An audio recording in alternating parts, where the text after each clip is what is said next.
Hey guys, Mamie Carson here with OneJoyousSkip.com. Thanks so much for stopping by my channel. And today I'm going to be creating a project for Sweet Stamp Shop using this cactus stamp set.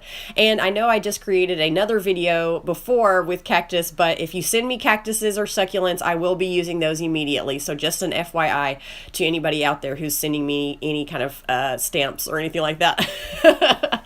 So it comes with a set of coordinating dies, and I love using the dies, so I'm so excited that they sent me that as well. And I'm going to be doing a little bit of masking to create this project. So I've got my masking paper here, and whenever you're doing masking, you want to stamp first what you're going to have in the foreground. So I want for this little bushel of cactuses here in the planter to be in the front, not overlapping anything. I mean, it's going to be overlapping everything because it's going to be in the front. So I'm going to stamp that first. And so now that's going to be stay in the forefront of my focal point here. And so I stamped that also on some of this masking paper, and I'm cutting out right on the black lines. Where people make a mistake is they try to cut outside of the black line, but go ahead and cut into that black line because that makes your stamping a lot easier, and you don't get that little overlap lip where it almost misses your stamp and the line, and it just looks more finished this way. So go ahead and cut into that black line. That'll be a lot more helpful.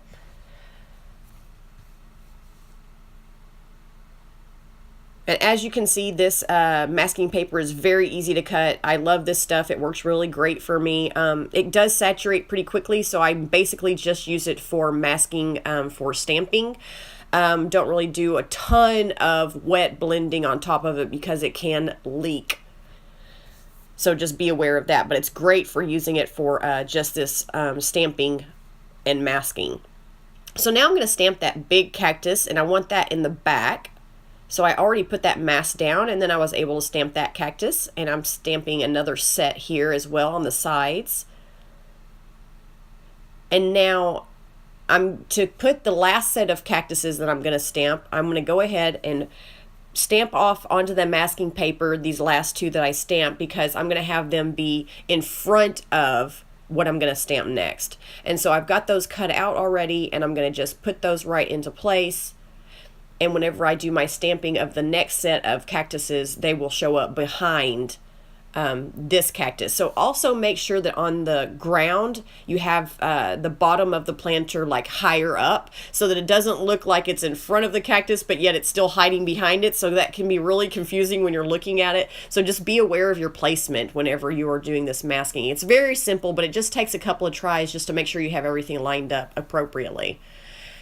And so now I have all of my little background here stamped out and ready to go. And I've got a little bit of black paint, watercolor paint off to the side there. I'm just getting that wet and getting that ready because I am going to do some splatters.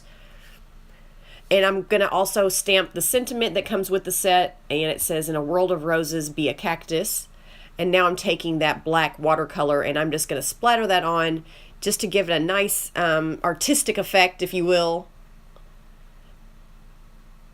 And I'm not trying to just cover the whole card. I'm just giving a little hint of splatter. And so now I've got that all finished up.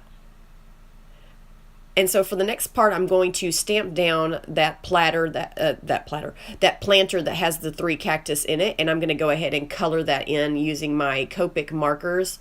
And I am using some Nina Solar White cardstock to do this coloring. Very simple coloring. You can have just 2 colors if you want to. One to add a bit of shading, and then one to color in the rest of the image if you like.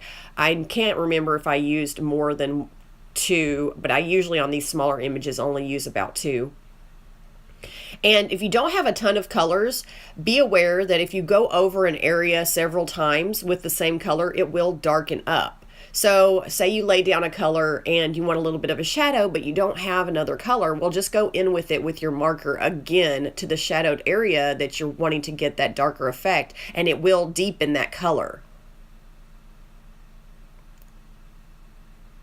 And now I'm taking some of my greens here and I'm just coloring it in first with my lighter color, coming in and adding a little bit of shadow with my darker color. and then just barely going over that just a bit with that lighter color just to blend it out a bit.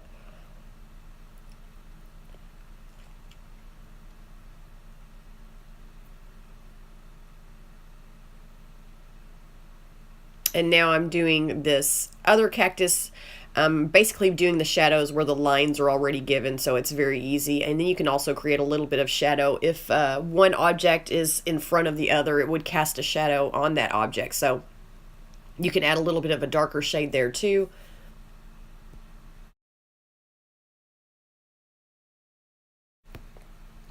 And then finally coloring in that last little guy and the flower in a purple. So very simple coloring, anybody can do that. And I'm taking one of the dies that comes in the set now, putting that into place with a little bit of post-it tape, and I'm going to run that through my die cutting machine.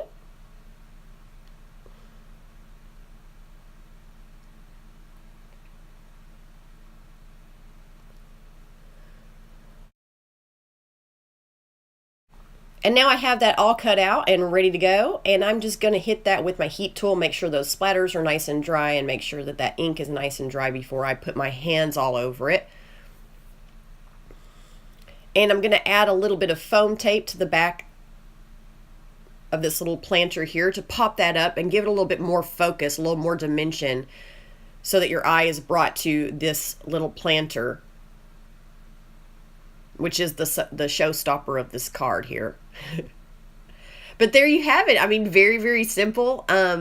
It has a great impact, but it's also clean and simple. So anybody that likes clean and simple cards, this is a great card for you to work on, just doing the background in black and then coloring one little object or something like that is a very nice way to keep it clean and simple. And so that is basically this project. I did create a couple of more projects that I just decided to show on here as well, just for fun. I do take my white highlighting pigment pen here and add some white highlights, which I like to do to add a little bit more interest to a very simple card. And so here I'm showing you how I colored with some colored pencil on some craft cardstock. And then this one I did with some watercolors, and I put Can't Touch This in that little planter right there in front, which is another stamp set that comes with it. So these are all the cards that I created. I hope you guys had a great time watching this video and got a little bit inspired to create a card of your own. And I hope to see you guys next time. Make sure to stop by sweetstampshop.com and check out all the great goodies that they have there. And make sure to like and subscribe to this video. All right, thanks. See you next time.